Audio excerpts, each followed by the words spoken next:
Hello and welcome back. We finally had some rain last night, so now it's not so hot anymore and I can work a lot more comfortably even in the middle of the day, which I'm very happy about. I got an early start and took the cover off from the thickness planer before I started the camera, and doing so it was quite obvious what to do to put the drive for the thickness planing in gear.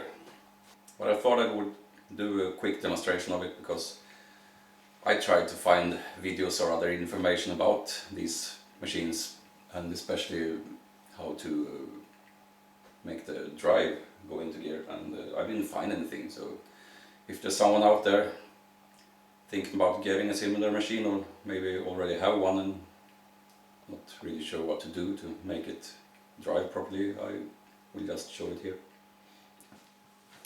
Down here is the motor, and the drive belt runs up and goes to the cutter. And when you are just using it as a jointer planer, then that's all you need. But when you want to use it as a thickness planer, you also want these two cogwheels to turn. Those two rollers, they feed the material through when you are doing the thickness plane.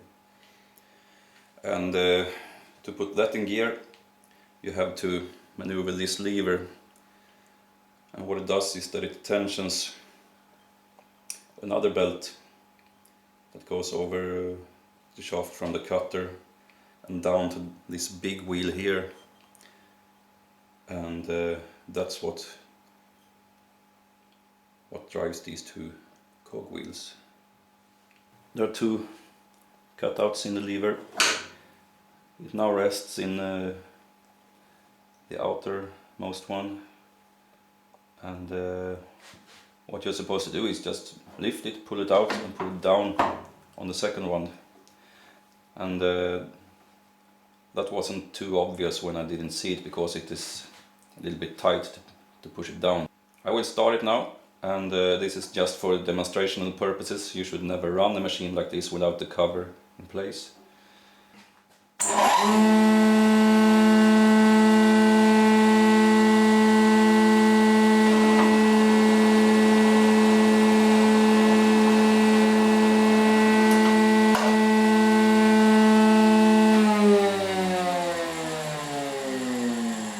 The drive seemed to work properly, and it wasn't hard to get it in gear once I just saw this mechanism and understood what I had to do, and that I didn't apply too much force when pushing it down like that. So if you find something similar, check it out. If it's in good working order, don't be afraid to buy it if the price is right. The price for mine was about 500 euros, which is sort of what they run for in Sweden if they are in this condition without any damages and parts missing. I'm gonna put the cover back on and put the fence back on, and then I'll start setting up in here so I can work on my commission.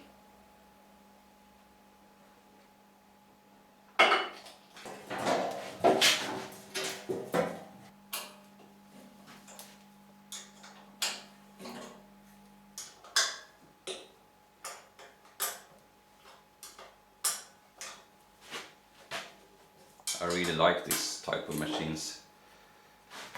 They are built in a somewhat simple and honest way, so it's easy to get inside of them if you need to fix something, so you don't have to take it to the dealer or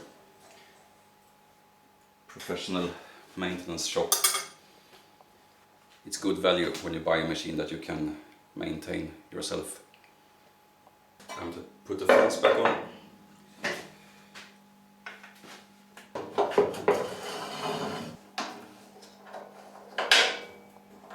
That's it.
I'll leave that here for now and let's take a walk outside. Yeah, those doors to the side here, they are the original garage doors built in the 60s. When I get around to it and have insulated the whole of the workshop, I will build totally new doors here. Very sophisticated locking system. So here are some dead animals that lay waiting, or pieces of dead animals. Parts of deer. These were all found in the woods or leftover things from hunting. Now I'm supposed to use the tips on them.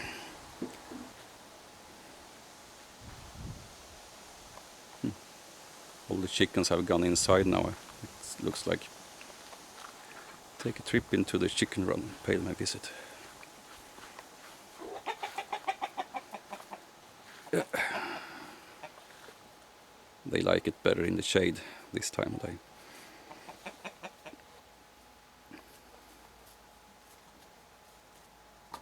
Hey.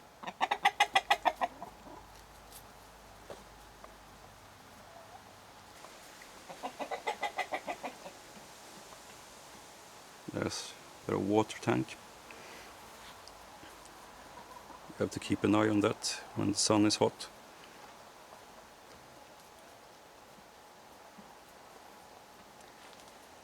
Yeah, that door is held shut with a board right now because the locking mechanism broke.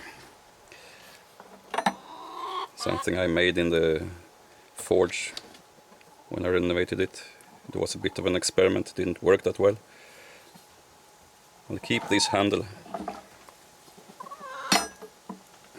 when I fix it, whenever I get around to that, we'll see.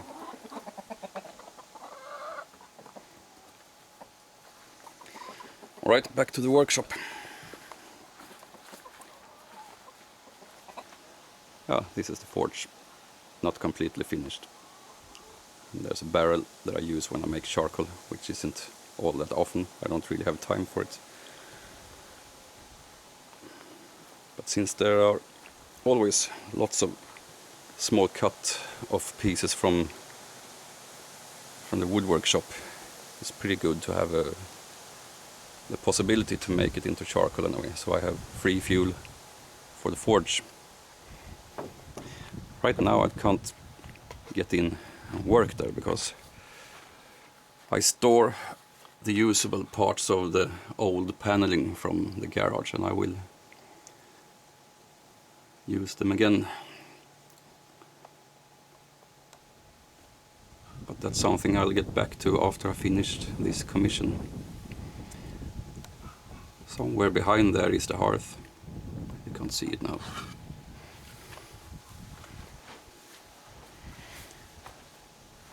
Yeah, and that's the door for the dust collector. I have a separate door for that, as you might remember. So it's easy to change bags and take it out to the chicken house, because that's where I use all the chips from the planer, so we don't have to buy wooden chips for the chickens. I can take this route into the workshop. There will be a door here also, so I don't have to listen too much to the blower when I start it. That door will also be insulated. This room itself will not, that will be kept cold. So I have the heat barrier in the door instead, which also helps to keep the noise out. Alright then, back to work. You have to be a bit careful when you cut things like this on a bandsaw, so it doesn't jam the blade. Also, it's a good thing for you that it's not smell vision, because cutting into bone and antler material, it's not so nice.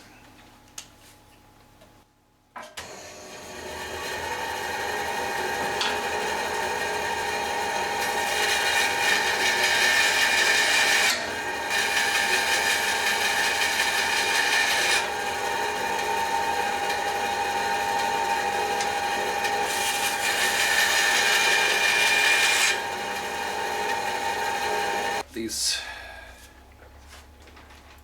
bigger pieces, I don't really feel comfortable with trying to cut them on the bandsaw.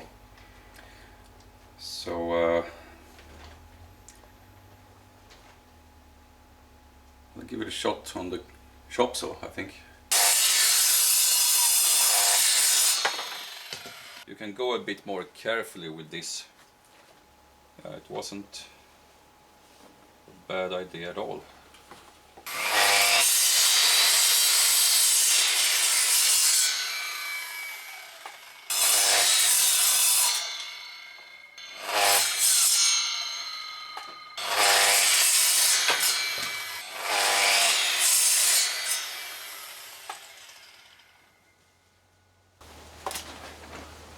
Really smells awful here now.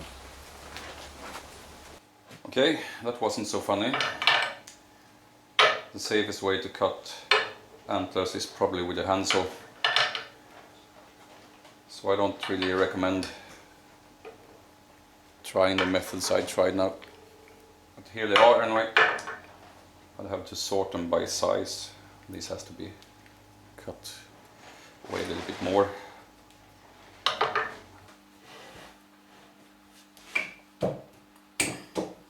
Planing stop, nice feature. The machine planed surface is a little bit rough, not that you can see it until you go really close. And if I wouldn't take this off, it would be really visible after I finish it and put the oil finish on it. That would be a shame.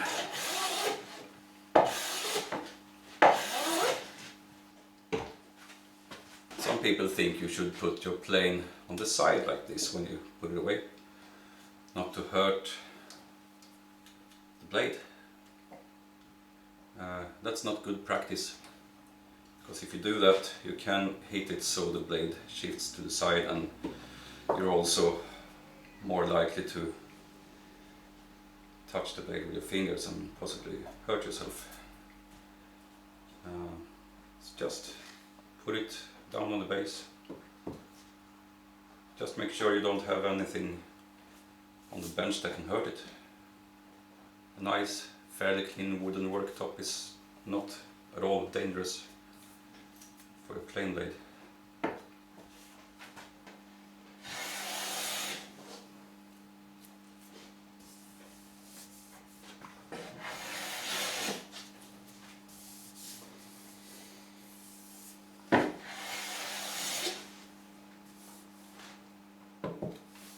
Take a few strokes on the edges as well, and I don't need that.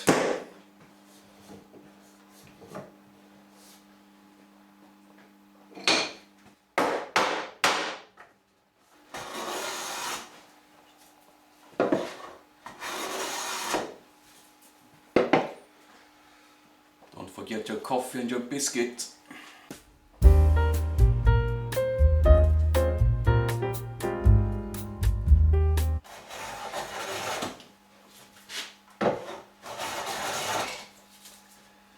If the grain direction is a little bit problematic, you can always angle your blade a little bit.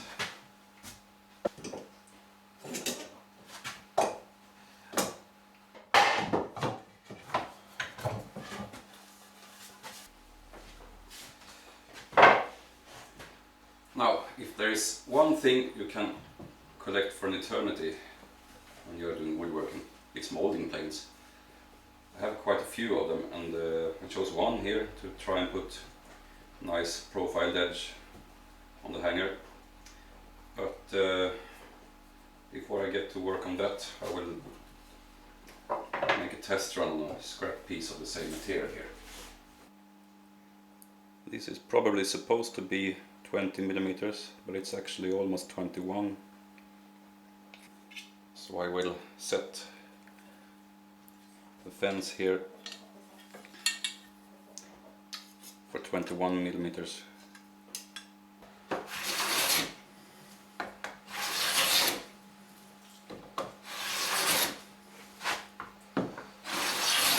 And now you can clearly see the recess from the rebate, especially since the light is coming from this direction. You can see the shadow. And that makes a really nice definition for the moulding later.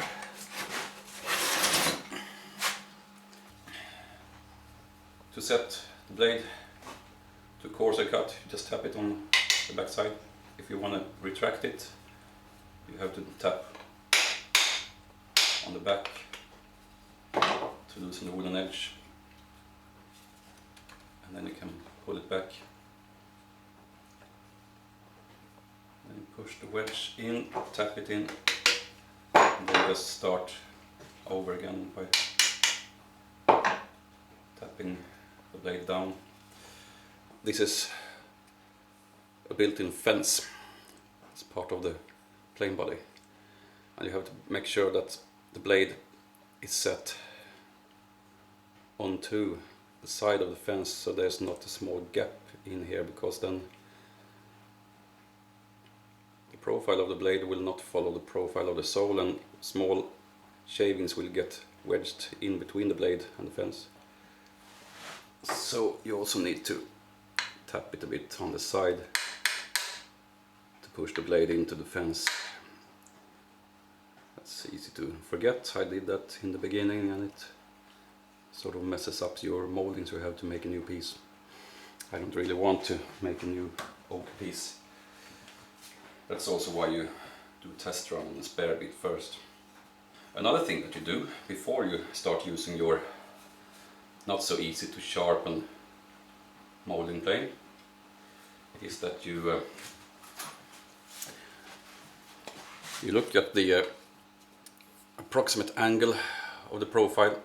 If this is the 90, see if it can focus again. If this is a 90 degree, then you can see the overall angle of the moulding is slightly beveled down. And you take out as much of that as possible with a straight plane, straight bladed plane, before you start using this, because this curved steel is not so fun to sharpen once it gets dull, but the ordinary straight plain blades are quite easy to sharpen.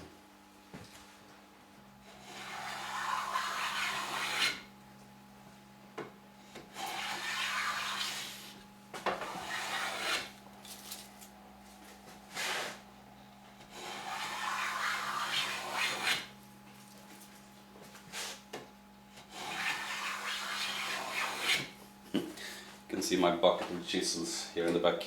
This is obviously not an ideal way to store them. I have leather covers for all the edges, but this is just a temporary solution until I build a new rack for them. I had one when I had about 10, now I have about 30, I believe. So rebuilding the workshop entirely was a good excuse to make a new chisel rack. That will come in a later video.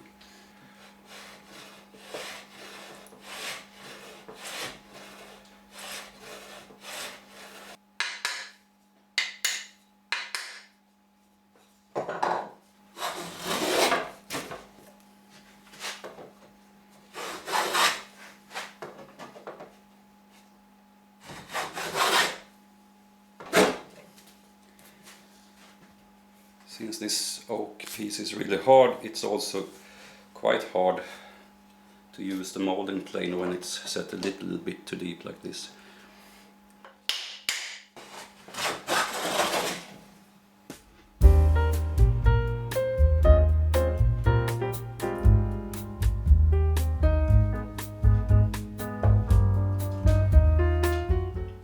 Right. Sometimes you have to give yourself a little bit of time for trial and error.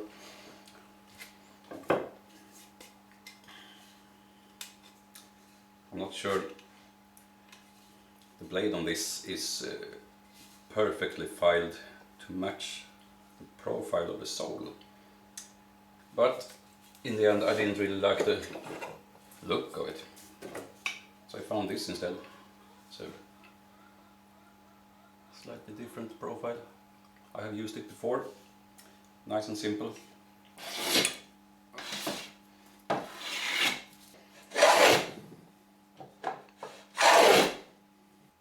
decided to get rid of this knot because it messes up the work. I will use the front end vise instead, because since I did a test run on the opposite side, it doesn't stay put on the table, on the workbench.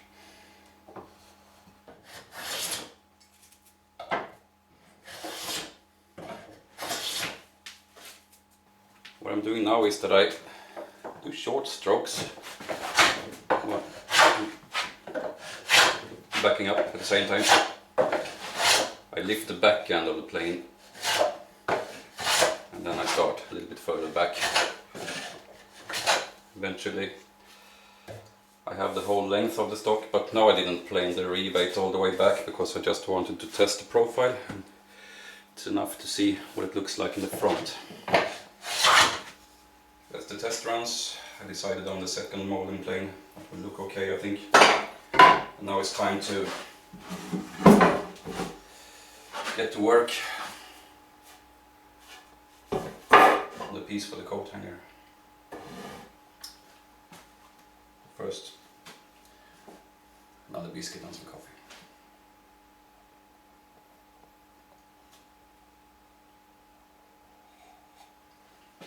You should make some yourself. I want to put a moulding on the end grain, and to make the rebate with this across the end grain, there's a nicker behind this death stop that you can fold down so it cuts the grain. Since the camera is running, of course it has to be more fiddly than usual. As you can see now, one of them is pointing down. It is a somewhat stupid design to put this nicker behind the death stop. I have put the sacrificial piece behind the board here. That's because then I get the tear out on the sacrificial board and not on the stock I want to keep. You pull back first to let the nicker cut. It's not the sharpest nicker. Right, then I will just use the nicker as a marker and I will cut with a knife instead.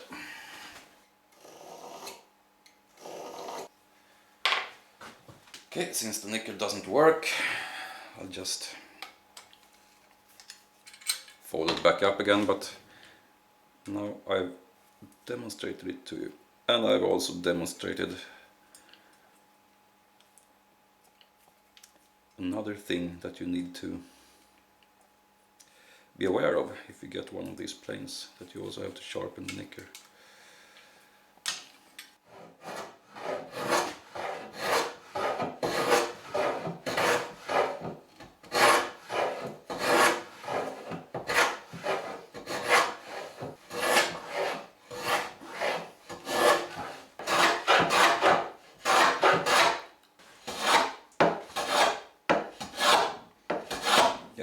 Now you see it, if you didn't see it before.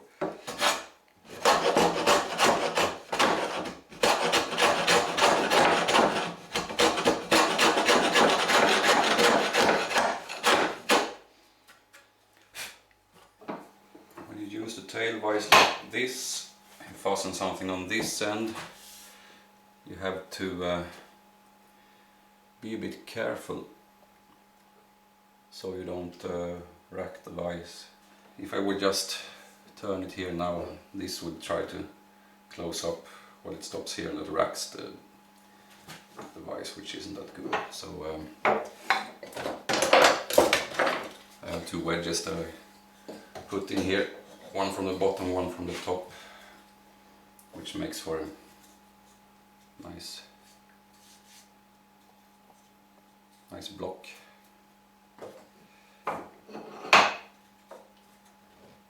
There are other ways to do this, but this is what I have right now.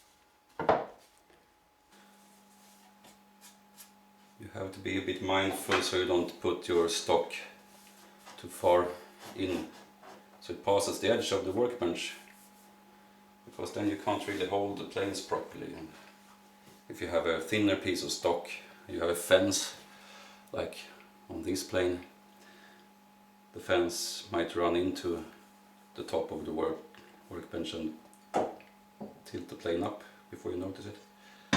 So you have to put it just slightly over the edge.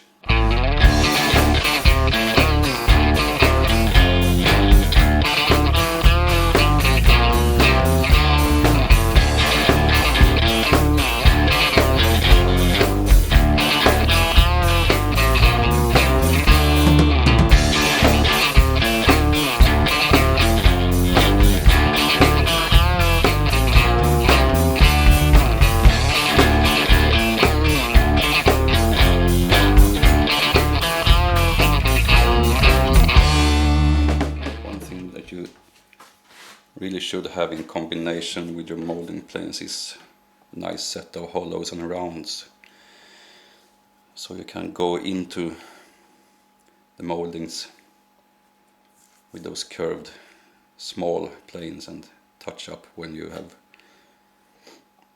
less than perfect parts of the molding because you have been forced to plane against the grain. Okay, 1 or 2 light strokes with a smoothing plane to get rid of this dark line from the fence and the moving Philister plane. Of course it's against the grain. I'll just plane backwards then. You can always do that.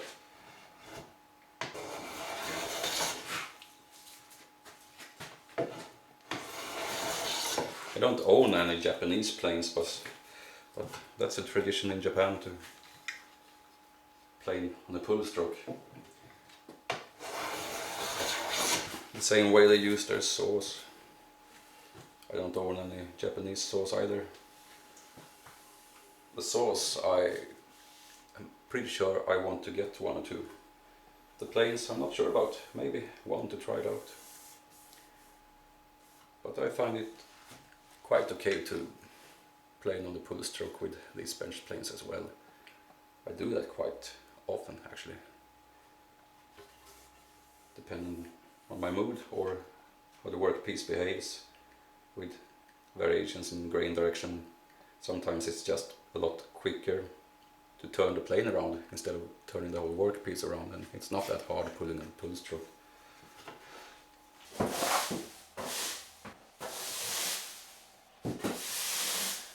floor full of shavings is a nice sign of good progress,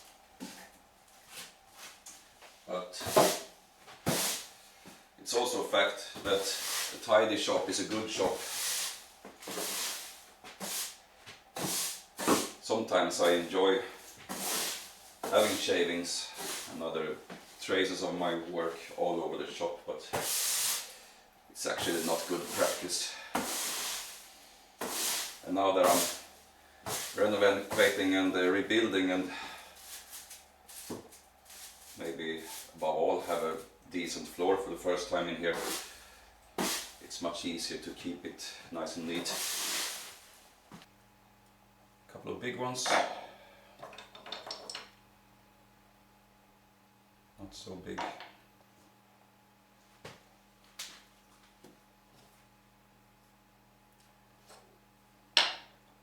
I think I will try to start big in the middle and then gradually descend out to the ends. See how that looks.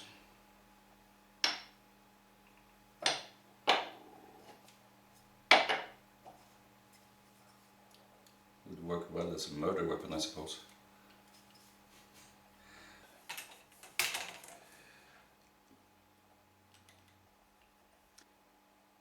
Now I have 3 points, 9 pegs, which means there are 3 more on this side and 3 more on this side. So then I can just divide into half really. That's the mark in the middle of the panel, that's the mark on this end. 14.5 inches. Half of that is 7.25, and then I halve that 3 5/8. I measure a lot like that. It works best if you have an uneven set of points, so you get one point in the middle, then just dividing the distance in half all the time. I will try to hold them against the bench surface in a somewhat pleasing way, so it's not off to the side or too much. To mark it all around for a cut that will make it sit straight on the board. I just took a few off-cut pieces of different stock I had laying on the workshop floor, and I will use them as marking gauges. And what I do is just hold it upright and mark with a pencil. Just move it around.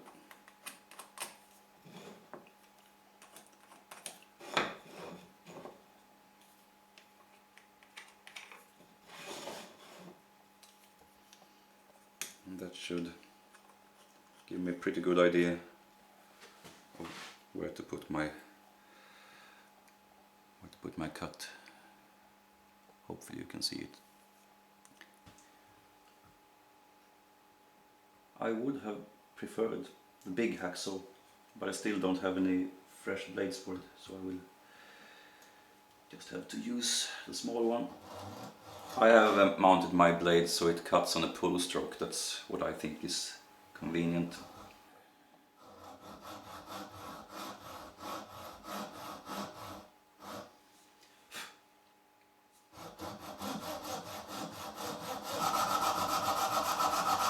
This really smells awful. I will hold them parallel, sort of the way I want it to look, and I'll estimate the difference in height between the tips and try to find a piece of stock that is matching that and making the second tip come down a little bit lower. Too much.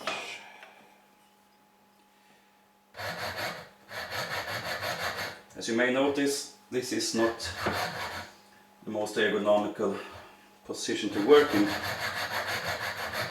And,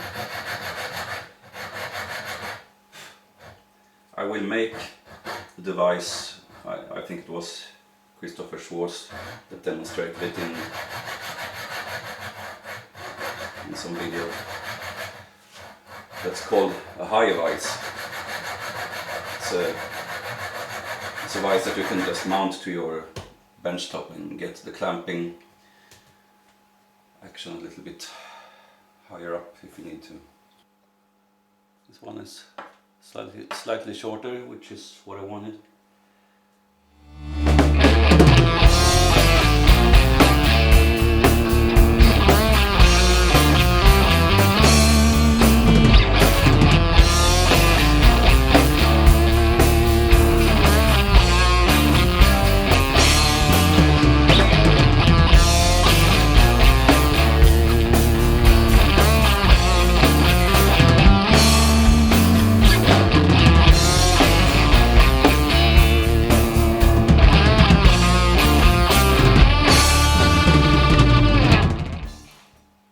Back on the bench.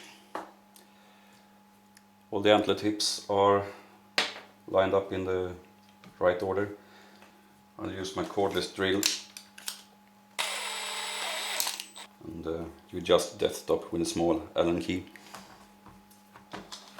Right now I think it is yeah, it can't go in quite that deep because some of the antler tips are a bit thin and short.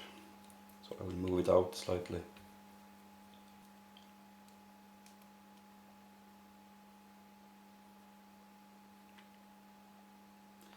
I will just have to make sure that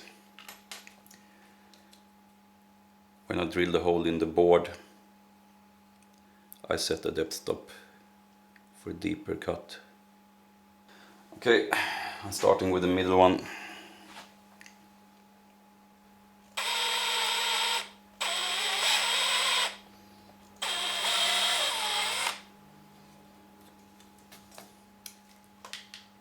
The center part of the antler tips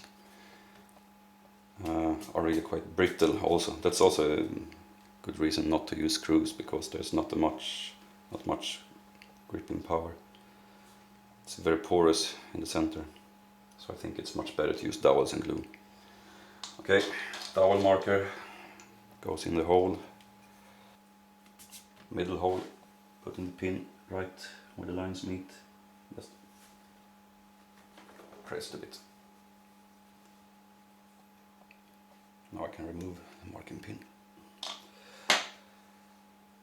Alright, I have all the holes in the ends drilled.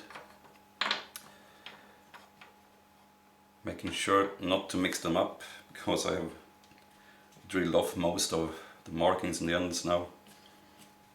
I will adjust depth stop on the drill bit now. Measure with the dowel and set it to approximately 2/3 of the dowel's length. I'm a bit generous with that measurement, since, as I said before, I don't want to risk that the hole will be too short or clog up with glue, so I can't really press it together when I start gluing it up. Okay, now I can just start drilling, making sure I drill as square as I can. You could do this with a drill press if you want to, but you can also quite easily do it like this.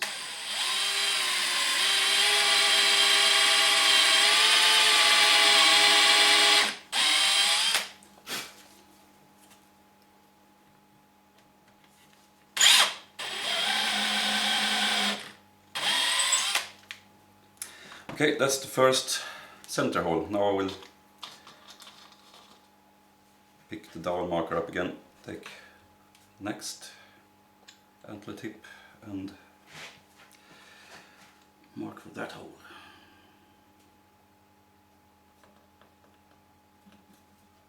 I can just keep going really. Could also just not use the dowel marker at all in a situation like this. Could use a regular awl or something with a pointed tip, just to give you a starting point. The dowel markers are really more useful if you are joining boards or cabinet carcasses together, if you want to use that method. I don't really do that anymore. Anyway, there we are. Let's get back to drilling.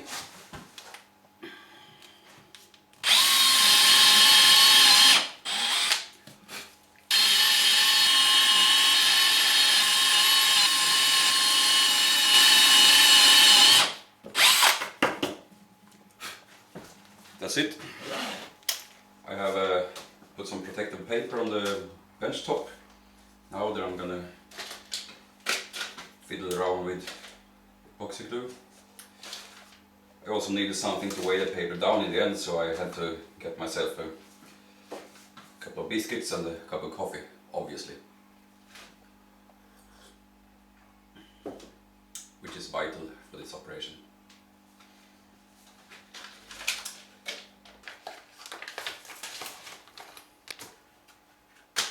I guess most of you have seen these types of glues before. They usually come with a small spatula that you can mix the glue with. Of course you can use this the first time. After that, my personal preference is not to clean and reuse it really, but rather to throw it away. And I just make new sticks out of whatever I find on the floor or in the leftover bin, like this. It's thin enough to just break off small pieces from, and then you can shape it to whatever shape you need. Of course it's nicer than to provide a little spatula for the purpose, but it's also a little bit unnecessary as I see it. You could have saved a little bit of plastic there in the production line. I had to squeeze a bit to actually get it out. I suppose it's good business for the manufacturer to sell air trapped in tubes. Put the double in the glue and just put it in the hole. Some glue in the hole in the board, then just put it in the hole.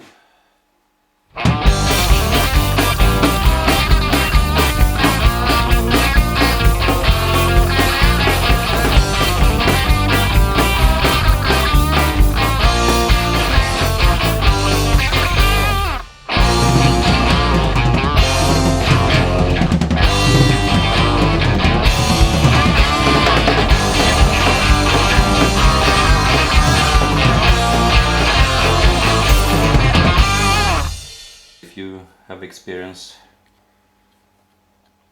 using this kind of glue. What's your thoughts on that? Have you found it easier to ship it off when it's hard, or easier to do it before it hardens properly, as I am doing now?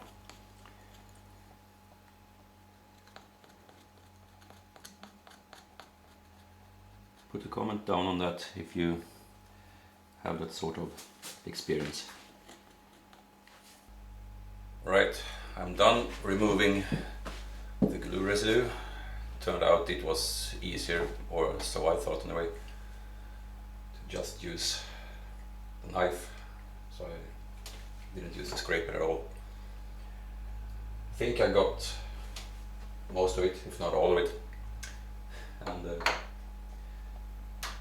to make things a little bit less boring, I managed to remove the glue around 2 of the antlers in one piece. So I got these small rings.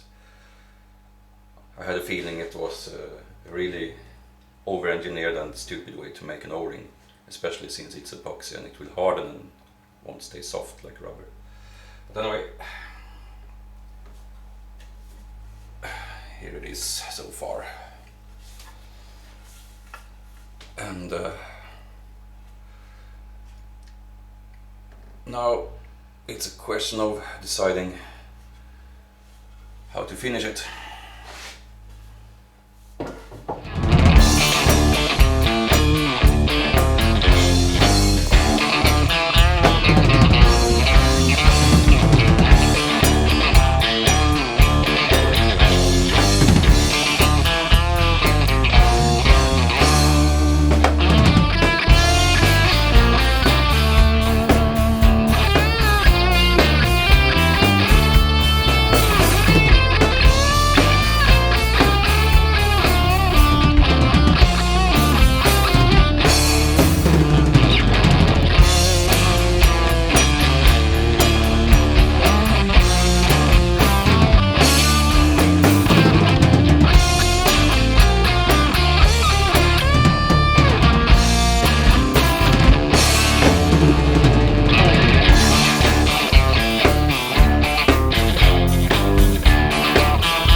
Alright, polishing time.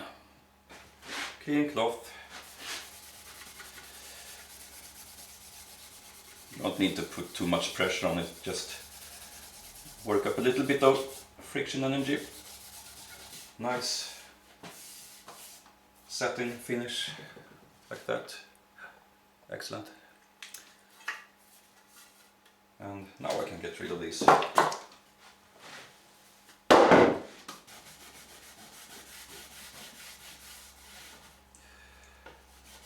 I'm not at all a fan of high gloss finishes, clear coating and stuff like that. That's why one of the reasons I like this wax finish, because you get this nice matte satin gloss.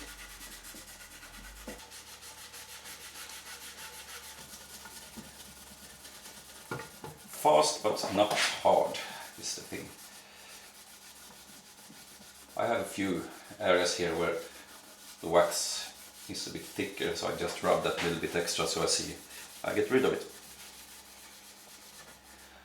Sometimes I can leave it for an aesthetic effect, especially in grooves like this rebate here. That's where the wax gathers a little bit thicker, and that's very nice to have that because it accentuates the line.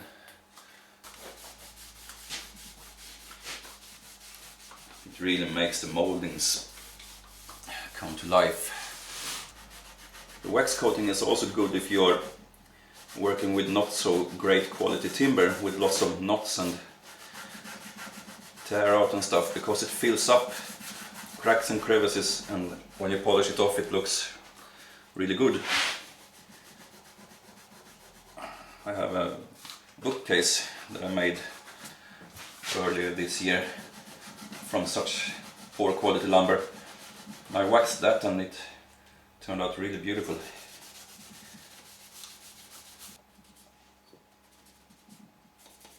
I'm pretty happy with that. I will now try to mask off a little bit here with painter's tape, and then I will start applying this furniture coating, transparent semi-glossy. That's what we had at home. I think it will look nice on these tips.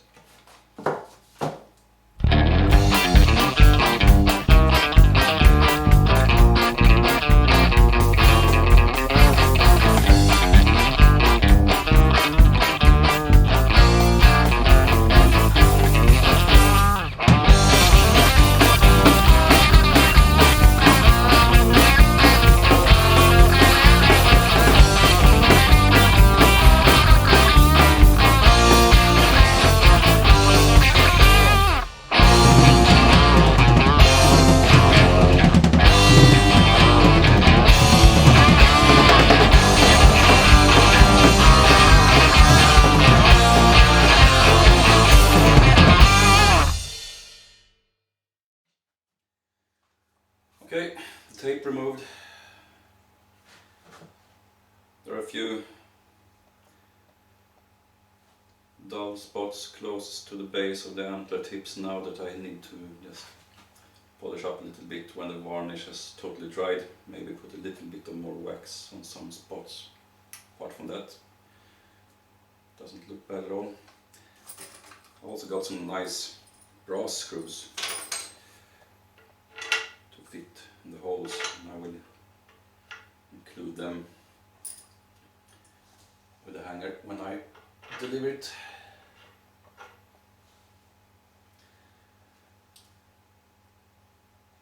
I couldn't just